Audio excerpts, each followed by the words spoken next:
So now we have entered the what we call the hub level.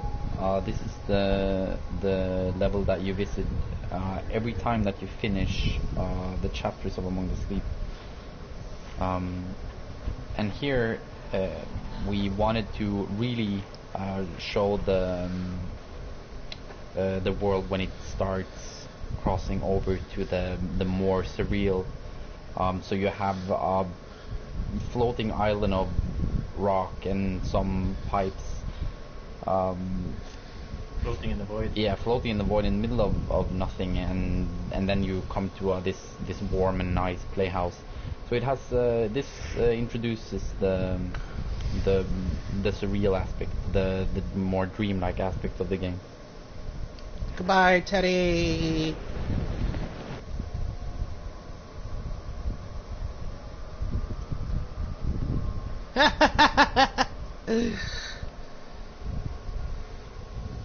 Bright. Ah, shit. Oh, it's bright. Fuck. Oh, it was bright. Fucking hell, I won't do that again. Okay. And Teddy's walking around like in the tutorial. We kind of decided that Teddy should walk around when it's safe, and therefore it's kind of only this area after the 0-0 that you can actually see him walking around. Sort of to not make him overpowered, and to make you feel a bit more alone also when it's scary. At the same time, we also knew that we had to have him walk around in this level. Otherwise, he would be too distant. You would never see him. Only except for when you hold Teddy in your arms using the Teddy Light ability, you would never see him. So we found it very important in order to give him character, that he would be walking around in this hub level. And we also wanted the hub to be a lot more relaxed in between the scary levels, so that the player would have a short time to just breathe and play in a comfortable environment. Is it locked? I might be able to open it from the inside if you help me up. Pat. Alright. In you go.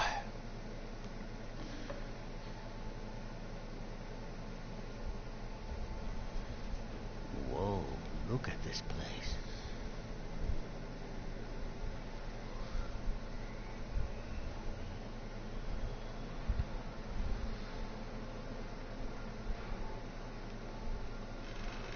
Listen. There it is again.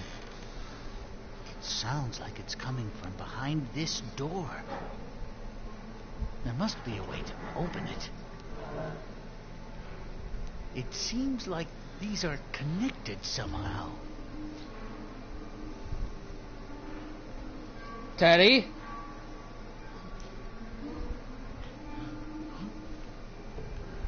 Careful, Teddy. Maybe it requires some sort of key. Don't know, Is there Teddy. anything we can use? Oh, I didn't notice. I didn't see this. Yeah. So this is the only place in the game where the player can see his progression, because here you have these canisters for the objects that you collect in the levels, and you can see here already that you are missing 3 of them. So this is something we added to both to showcase the objects that you had found and to give the player a sense of progression through the game. Oh, really? You don't say. There we go. Cleaned up. Wow.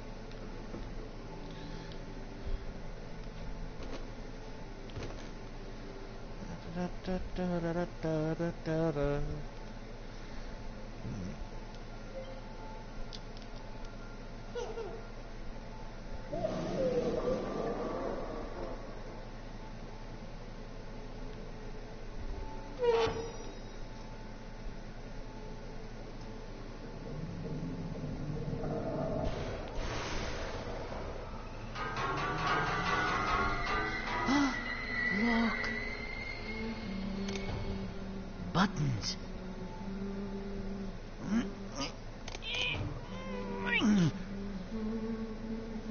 What happened? Why didn't it open?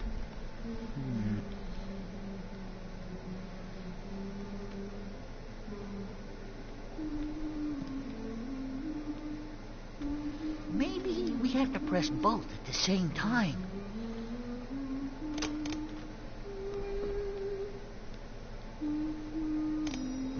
That's it. It seems like the memory you shared with her unlocked the door. Maybe if we can find more memories like this, it might bring us to her. It looks like we need 3 more.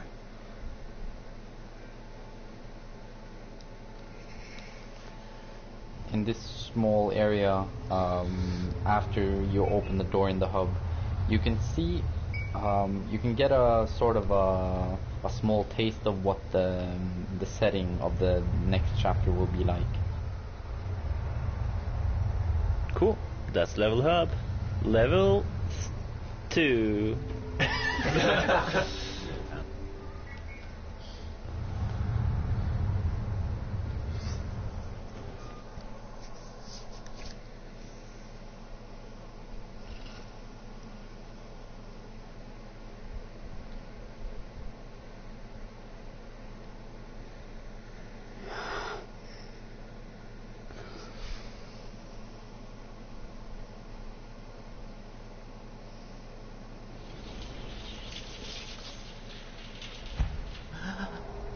Where are we?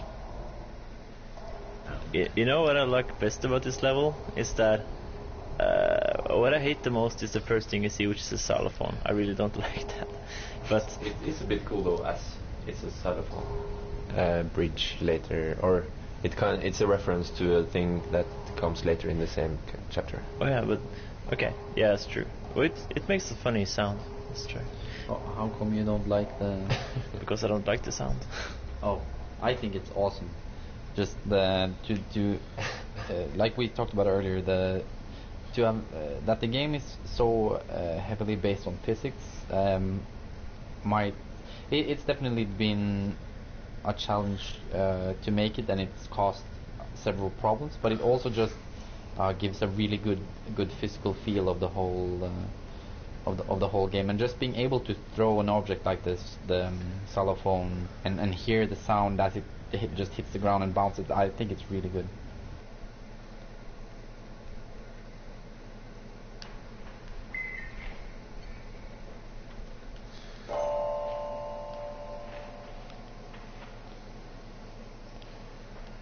It was big challenge to make this level scary because it contains no physical monster, and since it's so open, we wanted to create a level where the player could had a main objective with several sub goals, which could be completed in any order, and also since this is not inside of a house or anything like that, it's an open playground. We found that it was a lot harder to make it scary, just because players aren't afraid of something jumping out from around a corner or something like that. So it was definitely a challenge, and I also think this is the least scary level of the game. This level was originally just kind of a bridge from reality to fantasy. So it was really short, and you just walked in one door and out another through a tunnel. And it sort of grew as we worked on it and turned into this playground level. Yes, or yeah, that's the start, I guess. At the point, we divided a few of the remaining chapters in the game to different people, and we just went off to get started on some stuff creatively. And yeah, that was way back when this was the transition between reality and fantasy, and not its own chapter. And it's been through so many phases since then.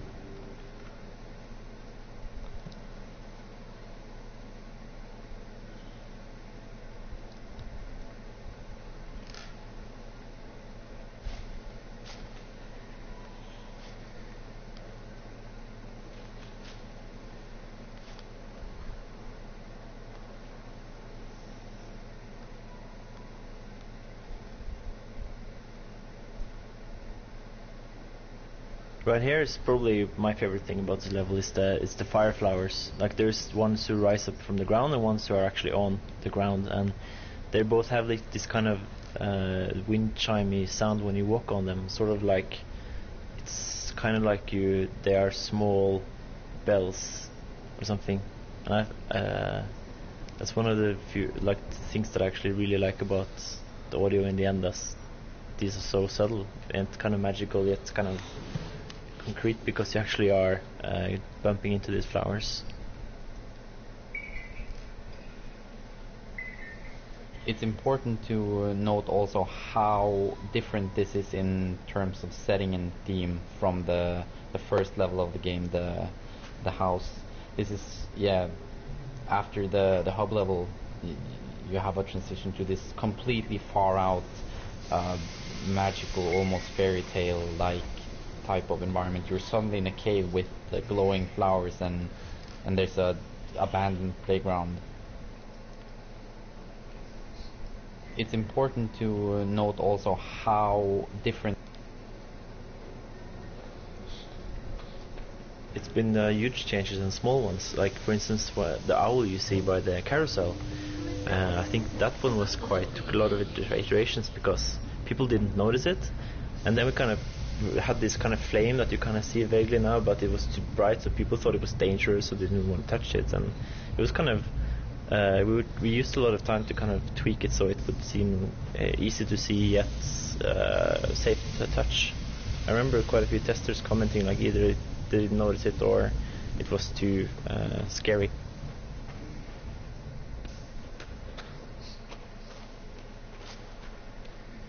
Well, I really like the cave level because it's just an enormous cave and the lighting is fantastic, I think. Especially when you enter the big Over cave there. room. It looks like you another can see so memory much across that bridge. geometry and buildings and stuff, and the lighting is just perfect, I think. So there's a couple of things about this whole room.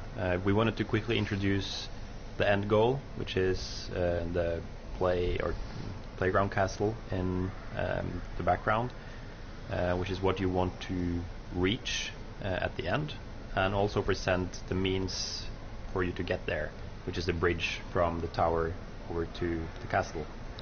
And then we had to limit the player from being able to just go there straight away, which turned into this seesaw puzzle where you have to collect the owls around the playground and place them in their nest before you can actually climb up the tower.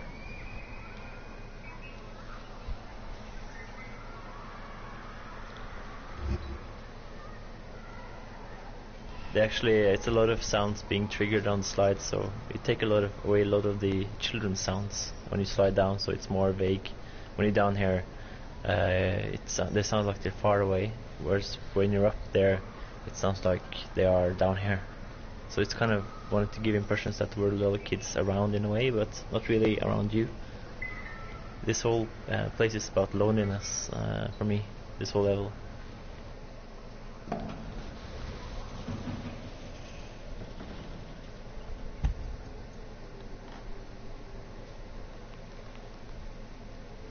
Is there a way up this tower?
The theme of a child's imagination was very interesting to work with, but also proved some challenges to appear.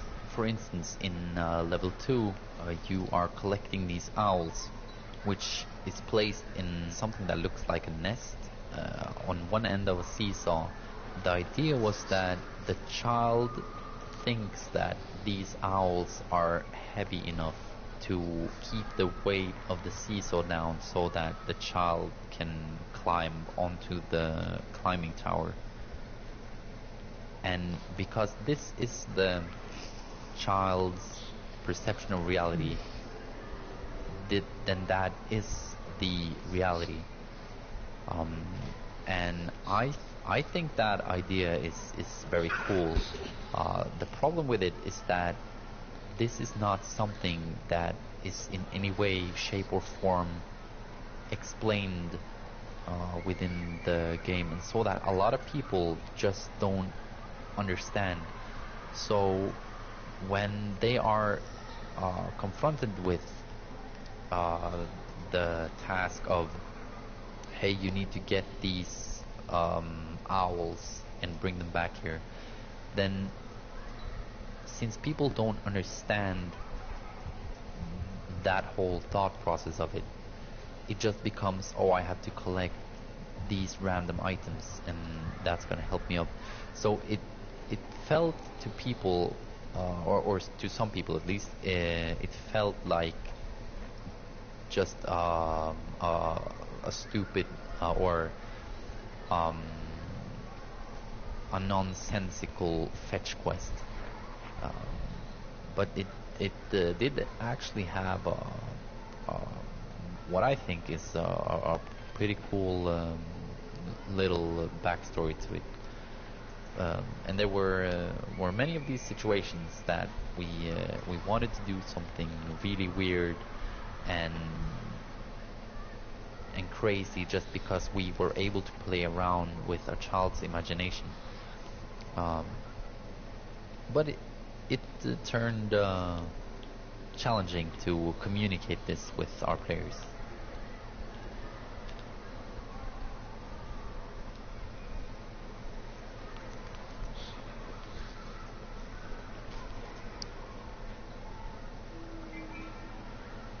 The level is divided into two halves, with the first part where it's daylight and cozy and you hear the sounds of children playing, and it's a rather uplifting atmosphere. And then halfway through, or pretty early, I guess, it all changes and becomes dark, and that's when we want the player to feel tense and to be afraid of going into the parts of the level that he can't see, even though there's nothing there, which was a problem for some players.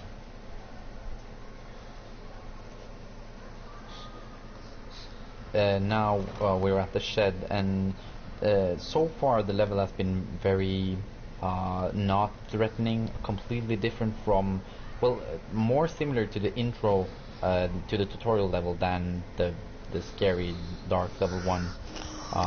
But here we wanted to surprise the player by having the player to go into the shed and pick up the owl, and then you would hear the sound of footsteps, children running, and then the door being slammed and then shut, and then it would open after a while, and the setting would have been completely changed.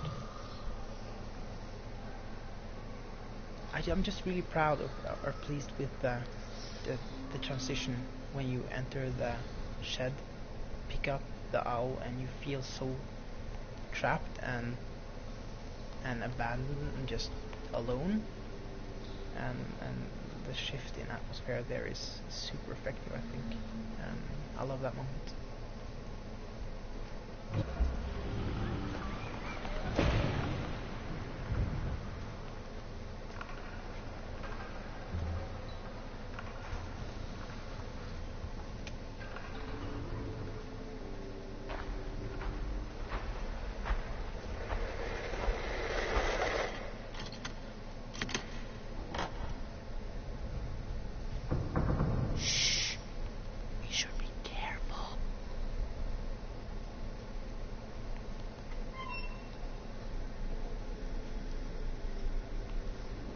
The level is divided into two halves. We changed a lot of things, like a lot of sounds, a lot of lighting, I know, and it becomes really airy. All the children stop making a fuss, and the girls start crying.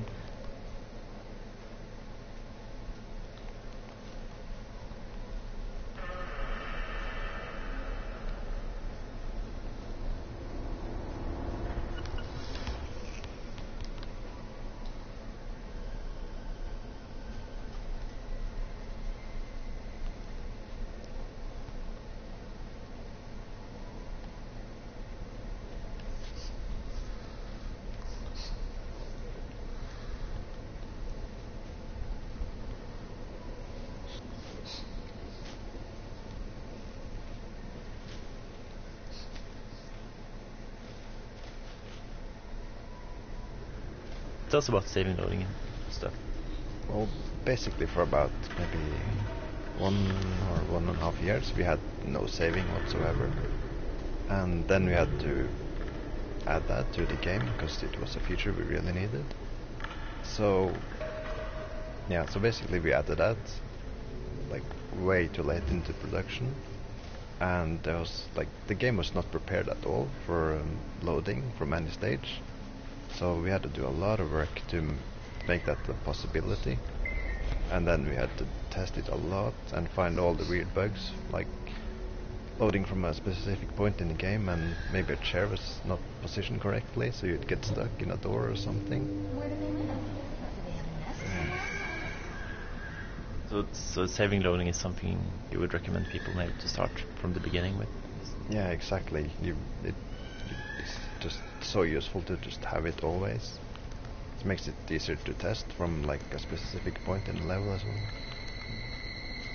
So what do you sort of, when you was working with saving and loading, there was a lot of, I know there was a lot of sounds that were probably not quite well described, I guess. Was there anything else, or was the sound the main purpose? Well, yeah, there was a lot of sounds, like, so you'd have an audio trigger that you were meant to walk into, and maybe it was called like sound 01, and it's really difficult to know what that sound actually is. And I don't know if, like, is that sound meant to be turned off when you load from this point, or is it not? It's impossible to tell sometimes.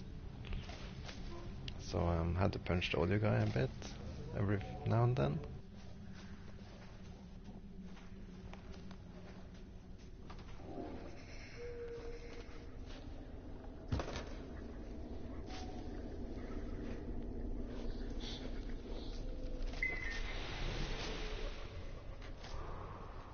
In level 2, the cave level, there's a chest with a rock on top of it, and you need to well, there's a wheel stuck on a branch that you need to remove from the branch and have it collide with the rock.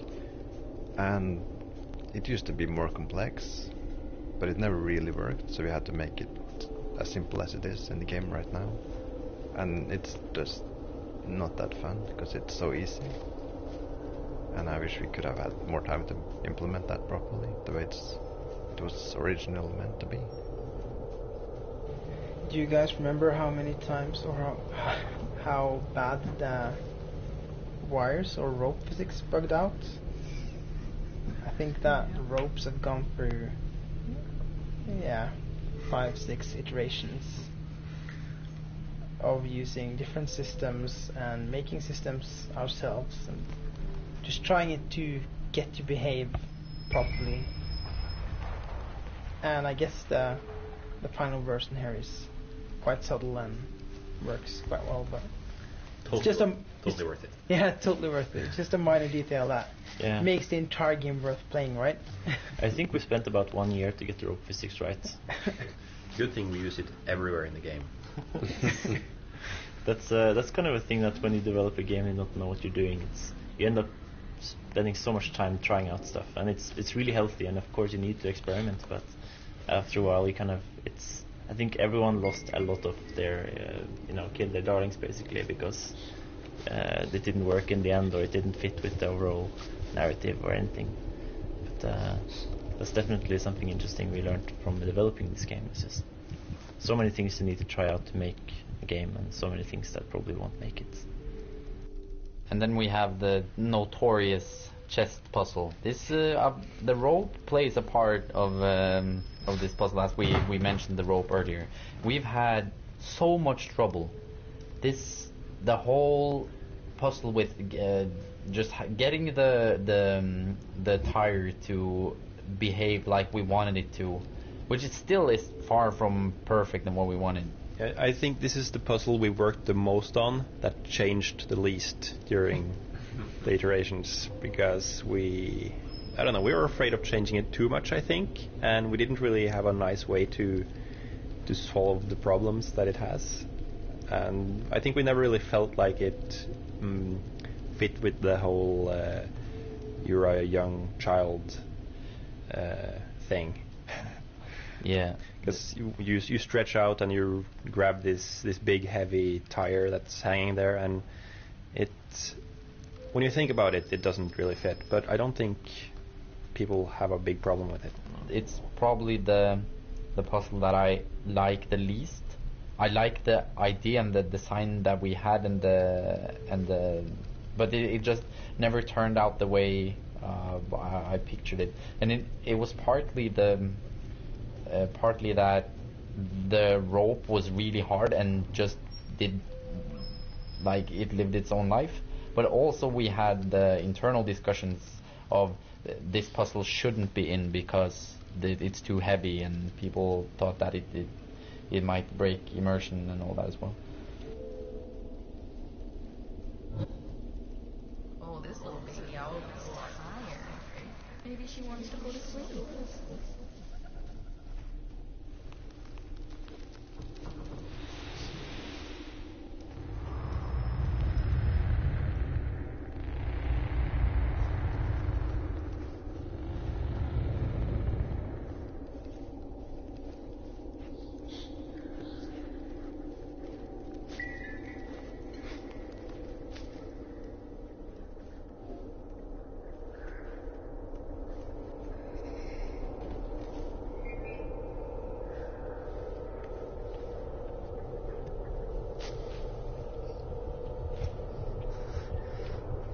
In an earlier iteration of this level, you had to get a key from a tree that was standing above the maze, and you would throw something at it and it would fall down into the maze, and then you would have to go through it to find the object. And that was, I think, the puzzle that made us realize that having physical keys that you had to carry around is a bad idea, because the player can toss them around and lose them and never get them back again, which is a hard design problem. So we ended up having inventory objects that you just magically get into your pocket when you click on them, instead of having the player carrying them around. In